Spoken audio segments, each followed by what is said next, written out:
Morning students, we are going to see the 9th standard memory poem unit 1 Stopping by Woods on a Snowy Evening. Robert Frost is the poet.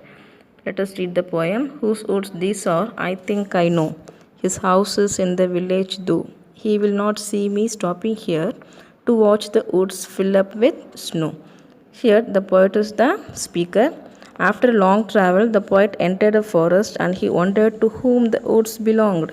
He stopping the horse in his wood to watch snow fill the woods.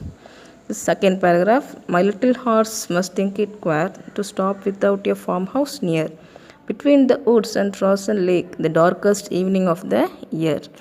There is no farmhouse, so the horse thinks that the rider might have stopped there by mistake. So he reminded the rider that his whole business. Let us read the third and fourth.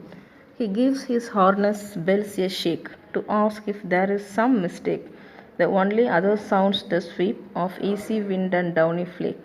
The woods are lovely, dark and deep, but I have promises to keep, and miles to go before I sleep, and miles to go before I sleep. The third paragraph, he refers to the horse. So the horse shaked his harness bell, reminding the rider that his whole business stopping by the woods.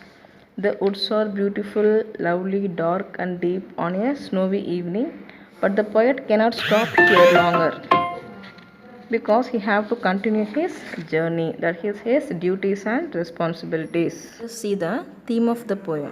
In our journey of life, we have many responsibilities and duties, but on the way, we get diverted by worldly attractions. We should not indulge ourselves in the earthly pleasures.